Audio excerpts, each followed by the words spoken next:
So whenever you're using tools for magical practice, particularly crystals, it's generally recommended that you clear them. So clearing is the act of removing any unwanted energy from your tools so that you can use them at their best and their fullest.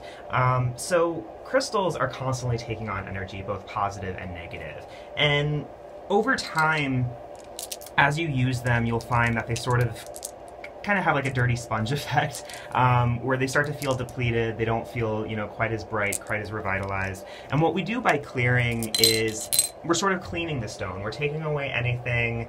We're taking away anything negative, anything toxic, anything that's unnecessary to what we're trying to do with the stones, and making them sort of bright and clean and fresh again. So there's a lot of different ways that you can clear stones. What we like to do here at the store is use white sage. So white sage is a sacred herb, and what you would do in this case is you would just take a leaf or two of the white sage, and you would just light it. And once you've got a little bit of an ember going, you can just blow that out. And you would just hold the stones over the smoke, and as you're seeing the smoke cascade over the stone, just sort of visualize all of that negativity, all of that darkness just sort of fading away from the stone. And how long would you do this for? Well, it's kind of up to you. You want to be sort of intuitive about it. I sort of get this warm, happy feeling when I know that my stones are clear.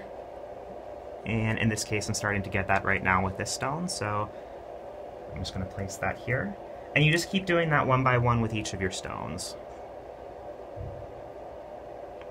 And this takes a little while, so I'm not gonna do an entire video and make you guys sit here watching me clear all my stones. So I'm gonna do that first, and we're gonna move on to the next part of the video.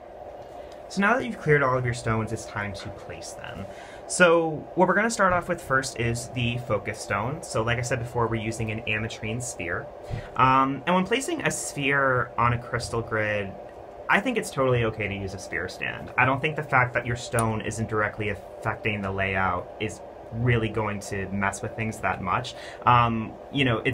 It's a sphere. It's going to be rolling around if you don't have a sphere stand. So you want your energy to be controlled, you want it to be stable, you want it to be steady, and Spirit wants that as well. So I'm just using a really small mini acrylic sphere stand. I think that's totally fine. You're just going to place that right in the middle of your grid, place the sphere right on top. And whenever you're placing stones in your grid, you want to repeat why you're placing them there and what their purpose is. That helps to make the grid more amplified, it helps to make the energy more heightened. I'm placing this ametrine sphere because I want to achieve greater clarity, I want to know where my personal power lies, and through that I will attract more good luck, I'll manifest more good luck. So now that you've placed your focus stone, you're going to move on to your way or your path stones. So like I said before, I'm using yellow opal crystals.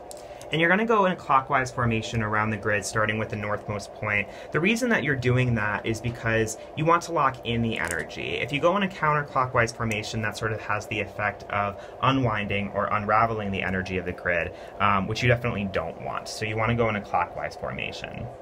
And the reason that we're placing the way path stones around our grid, and the reason that we're using yellow opal, is because we want to further pump out and further transform the energy with the qualities of alertness, with the qualities of ruddiness, so that when that personal power, when that good luck comes, we can really seize it and we can really be ready for it.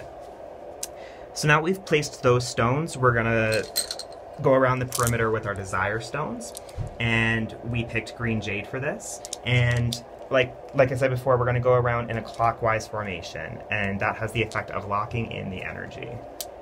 And the green jade, being our desire stones, represents the final solidified state of what we're trying to manifest with our crystal grid. And green jade is associated with good luck, it's associated with vitality, abundance, and that's what we want to create with our grid. So now that we've placed all of our stones, we are going to activate our crystal grid, and I'm going to show you guys how to do that in our final video.